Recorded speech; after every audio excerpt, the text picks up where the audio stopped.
The rain had been falling for 3 days without pause, turning the narrow roads into slick ribbons of mud and shadow. The old town of Greystone lay quiet under the weight of the storm, its crooked street lamps casting pale, trembling light onto the empty sidewalks. Houses here seemed to lean in on themselves, as if they had secrets they didn't want anyone to hear. On the edge of town, beyond a cluster of gnarled oak trees, stood the Hawthorne estate. 3 stories of dark stone and stained glass, towering over the land like a sentinel that had watched generations come and go. The IT was the kind of place people drove past without giving it a second glance. Its windows caught the light in strange ways, reflecting a dull red at sunset, and the gardens, once carefully kept, had grown wild, curling vines choking the wrought iron gates. From the road, it looked lifeless, but inside, the air carried a quiet tension, like a house holding its breath. The Hawthorne name still carried weight in Greystone, even though most of the family kept to themselves. They were old money, landowners and investors, with a history stitched into the very foundations of the town. They funded the schools, the library, and even the hospital. Yet, despite their wealth, something was unsettling about them. The townspeople spoke in half-whispers about their private lives, about the strange tragedies that seemed to follow the bloodline. Sudden deaths, disappearances that were never solved. The center of it all was Edward Hawthorne, the patriarch. Tall, sharp-featured, with a voice that could command a room without being raised. He moved through life as if he owned every space he entered, which in some ways he did. His wife, Margaret, was his perfect counterpart, poised, graceful, and always dressed in muted colors. She had a way of smiling without warmth, her eyes flicking over people as if she were Mizu. Ring them. Their 3 children had grown up in the estate, raised behind high walls and guarded gates. To the outside world, they were polite, well-mannered, the kind of children who attended piano recitals and charity galas. But in the quiet corners of the house, away from visitors, the atmosphere was different. Words were chosen carefully, questions were avoided, and the laughter that did happen felt rehearsed, like it had been approved before it was spoken. In town, people admired the Hawthornes' wealth but avoided getting too close. Even business partners knew better than to push too far into their private matters. But those who had been inside the estate more than once often left with an unshakable feeling, a sense that there were rules you could not see but were always expected to follow. The week before it happened, the rain had already begun, soaking the earth until the smell of wet leaves and would fill the air. Inside the estate, life seemed unchanged. Edward working late in his study, Margaret arranging a dinner for distant relatives, the children attending their lessons. Yet there were small changes, the kind you could only notice if you were watching closely. The eldest son had stopped showing up for his morning runs. A broken glass was found in the hallway with no explanation. The housekeeper claimed to hear footsteps in the east wing at night. Even when no one was staying there. One evening, the gardener, one of the few staff members who had been with the family for years, saw Edward standing at the far end of the property, just beyond the rose garden. The rain was pouring, but he wasn't moving, wasn't even holding an umbrella. He just stood there, staring toward the tree line as if he were waiting for something or someone. When the gardener called out, Edward didn't turn. He simply walked back toward the house, slow and deliberate, as if he had heard nothing at all. And no one in Greystone could have guessed what was coming, though many would later claim they had felt it. The air in town seemed heavier, the nights quieter. Stray dogs began gathering near the estate gates, howling in the dark.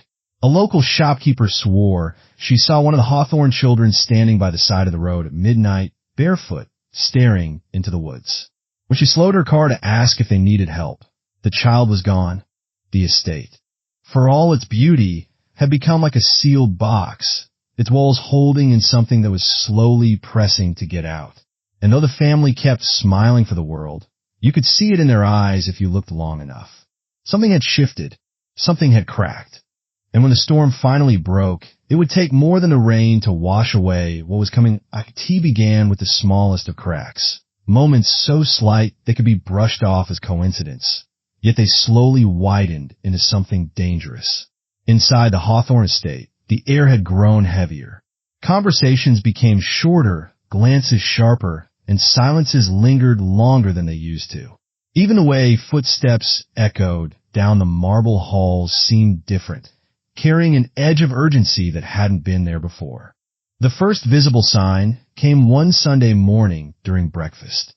Edward sat at the head of the table, the silver coffee pot in front of him, reading the paper. Margaret was speaking about a charity event they were hosting in a month, but her words were met with distracted nods. Across the table, their eldest son, Thomas, cut into his toast with unnecessary force.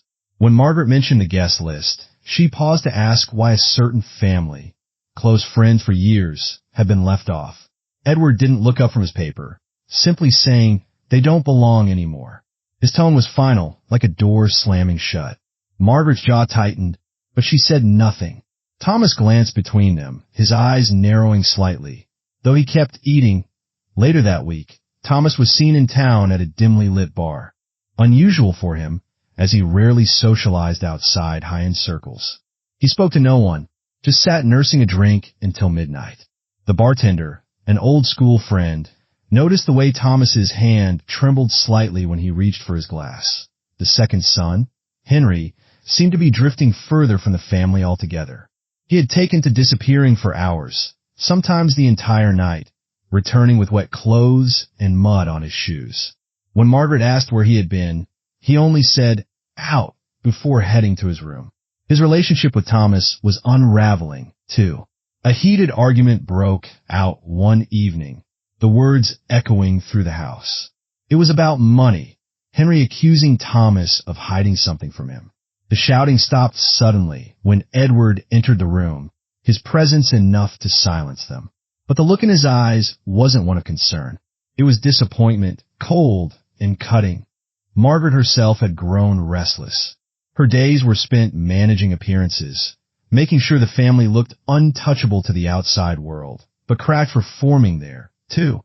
A jeweler in town whispered that she had tried to pawn an heirloom bracelet, something generations old. No one could understand why she would do such a thing when the family was supposedly wealthy beyond need. Behind the gates, the atmosphere was thick with unspoken words. Dinner conversations were filled with polite exchanges, but underneath was a quiet war. The children spoke less to one another, and when they did, there was a bite to their tone. Margaret seemed more anxious, her hands fidgeting with her silverware. Edward, on the other hand, was becoming more controlling, questioning where everyone had been, checking on the staff's movements, and locking certain rooms without explanation.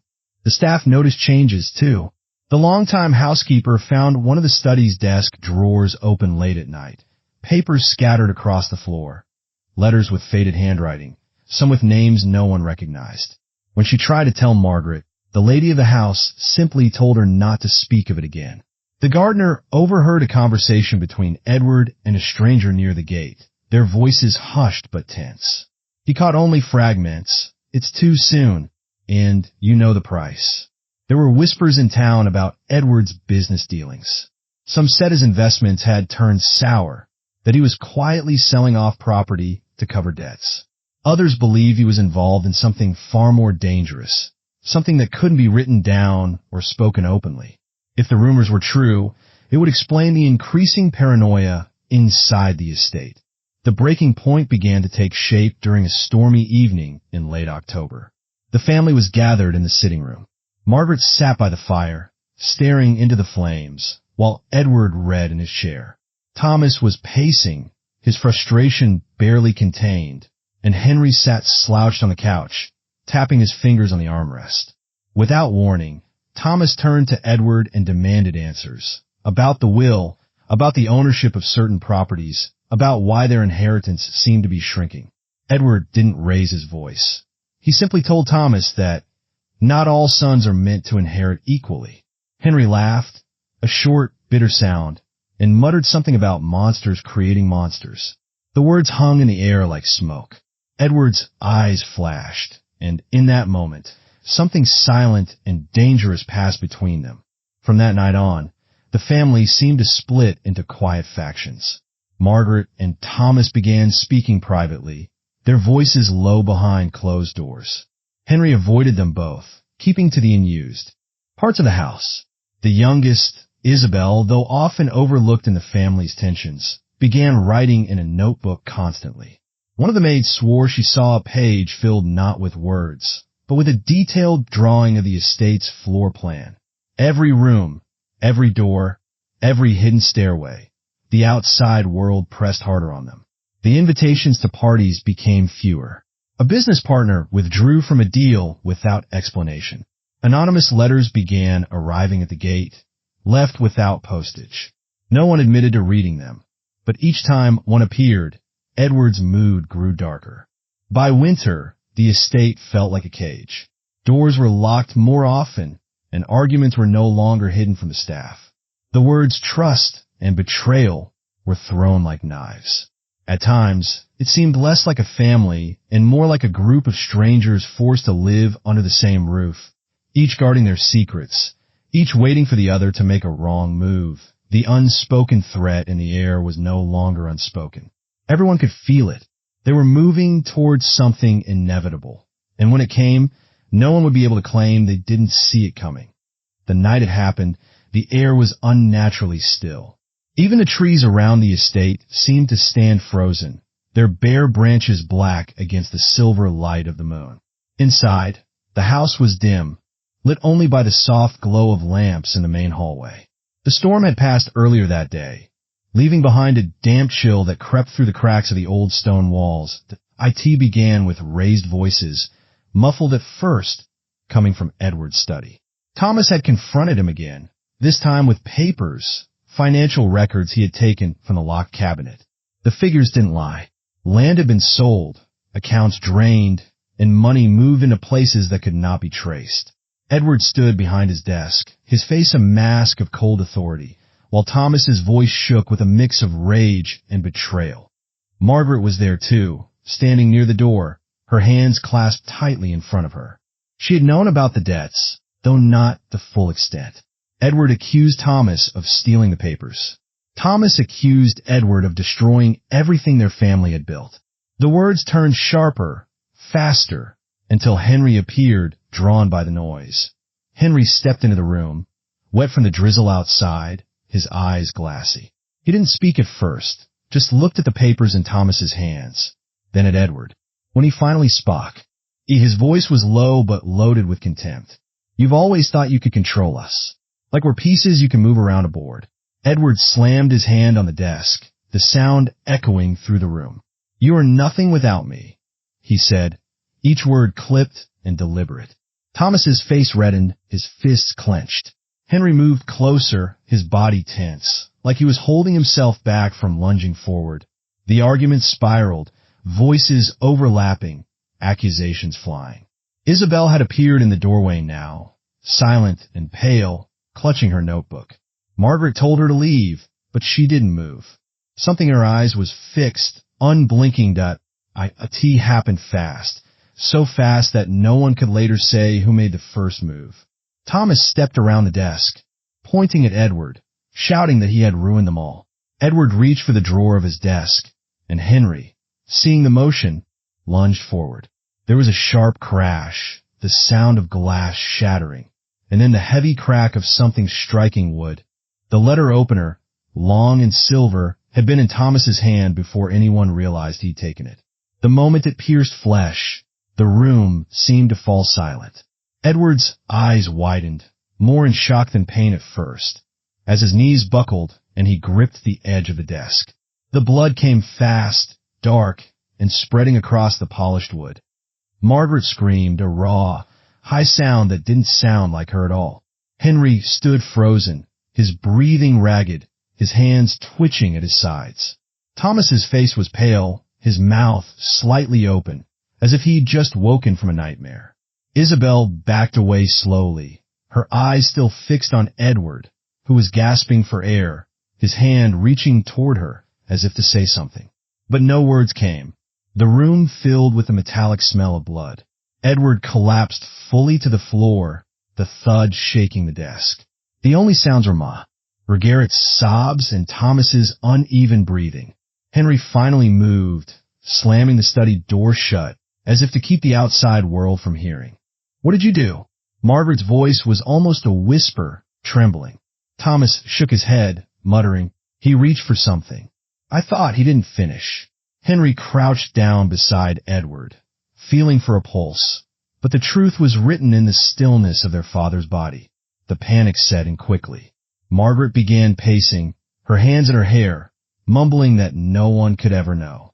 Henry stood, his face hardening into something cold and determined. "We say he fell. The storm damaged the stairs. He slipped, hit his head. No one outside this room knows what happened." Thomas looked sick, his eyes darting to Isabel, who hadn't moved from her place near the door. "And her?" he asked.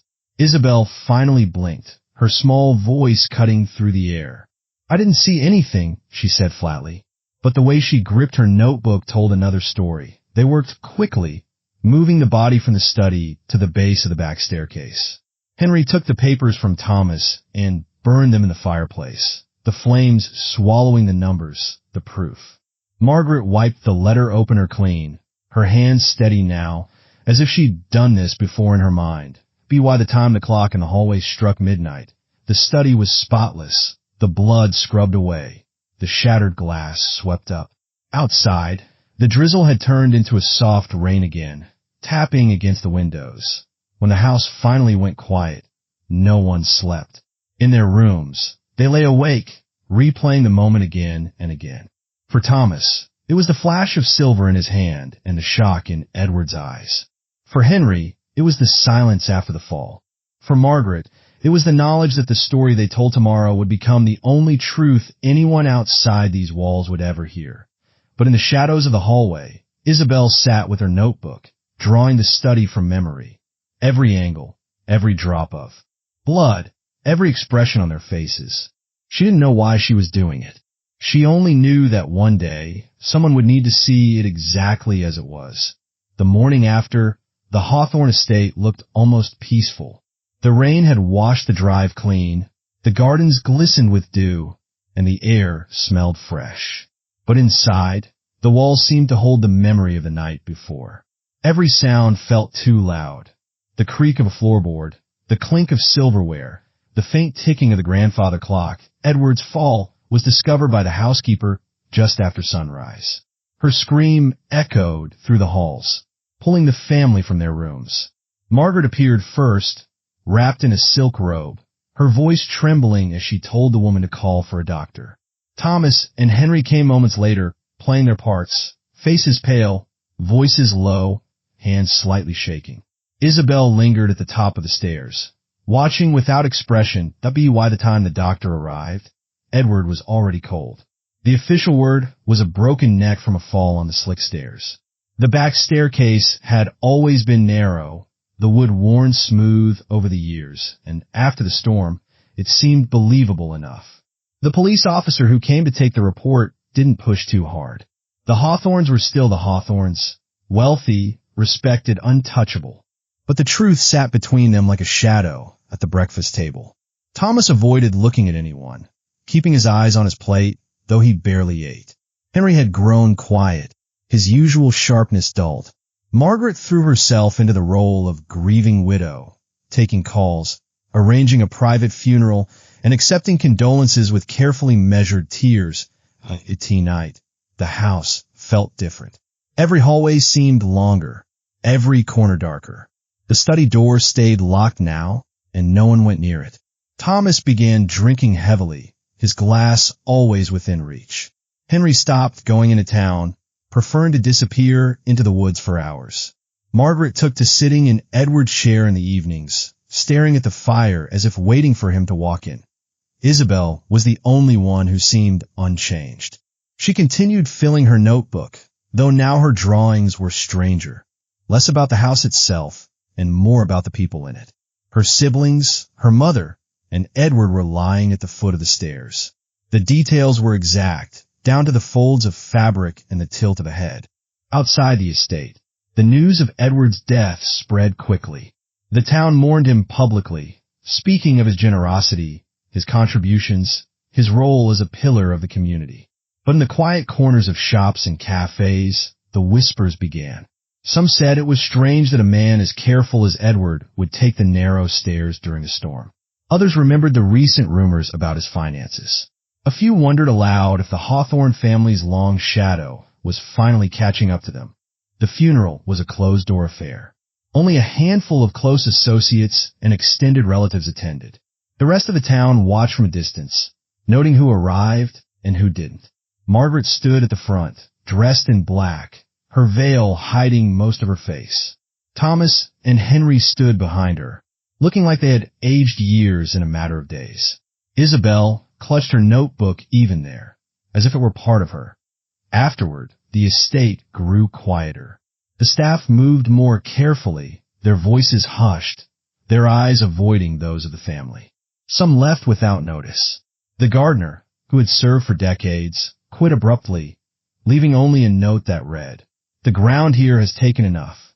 Inside the family, the guilt took different shapes. Thomas's came in waves, moments when he would suddenly grip the edge of a table or sit down heavily, his breathing uneven, as if the memory had struck him fresh. Henry's guilt turned inward, curdling into resentment toward everyone, including himself. Margaret's was harder to read. If she felt it, she hid it well, choosing instead to focus on controlling what could still be controlled. Their story, their image, their future, but control was slipping. Reporters began asking questions about Edward's business dealings. A man claiming to be a former partner hinted at unfinished matters between them. Anonymous letters arrived again, this time, addressed directly to Margaret. She burned them without reading aloud, but the look in her eyes afterward told her children that she knew exactly who they were from Tuppy, Why the End of Winter. The Hawthorne name no longer carried the same unshakable weight in Greystone. People still spoke about their faces, but behind closed doors, the reverence was gone. The family became more isolated, the estate more like a fortress than ever. Inside, the guilt, the fear, and the silence settled deep, becoming part of the air they breathed. None of them spoke about that night, but it was there in every look, every pause, every locked door. They had buried Edward, but not what they had done. And the longer it stayed hidden, the heavier it became. By the time spring arrived in Greystone, the Hawthorne estate had become a place people looked at differently. Its high walls and heavy gates no longer symbolized success and stability. They had become a barrier between the family and the world, a reminder that something had gone wrong inside. The lush gardens bloomed again, but their beauty felt hollow, like a painted backdrop hiding a ruined stage. Life within those walls had splintered into separate, silent existences. Thomas rarely left his room now. The whiskey bottles collected in corners, and his once sharp features grew dull and worn. Some days he paced for hours, muttering to himself, replaying that night over and over, trying to justify it, trying to believe it had been self-defense. Other days, he would sit by the window for hours, staring at the staircase where Edward's body had been laid. Henry had grown harder, more closed off. He threw himself into managing what remained of the family's assets, but there was no real order in his work. Every decision seemed tinged with a quiet desperation, as if he knew they were only delaying the inevitable collapse. He still walked the woods at night, returning with mud on his boots and a look in his eyes that dared anyone to question him. Margaret became the face of control, at least in public. She hosted small gatherings, maintained polite smiles, and spoke of Edward as though he had simply been taken too soon. But in private, the strain showed. She was thinner now, her voice sharper, her patience shorter. She watched her children the way one watches a fire, knowing it could either burn out or consume everything. Isabel, quiet and watchful as ever, finished her notebook. The final pages were not drawings of rooms or people, but words. Short sentences, fragments, some written over each other. She kept it hidden, though more than once Thomas noticed her staring at it. For long stretches, as if debating what to do with it. The truth might have remained locked inside the estate forever if not for the man who had once been Edward's business partner. He came forward with documents, stories, and allegations of fraud and embezzlement. The police reopened certain files, and with them came a renewed interest in the Hawthorne family. Journalists returned to Greystone, knocking on doors, asking questions no one wanted to answer. The official investigation into Edward's death never went beyond a review of the original police report, but the renewed attention fractured the fragile balance inside the estate. Thomas, already fraying, began drinking more heavily, and in a moment of drunken rage at a local bar, he told someone that Edward got what he deserved. It took less than a day for that to reach the papers. The family's reputation collapsed completely after that. Old allies distanced themselves. Business partners cut ties. Neighbors who once spoke with polite warmth now offered only tight nods in passing. The Hawthornes became a cautionary tale, whispered about in the same tone as old scandals and ghost stories. Legally, there was no justice in the conventional sense. There was no arrest, no trial, no public reckoning for what happened in Edward's study that night. But in another way, the punishment came slowly, eating at them from the inside.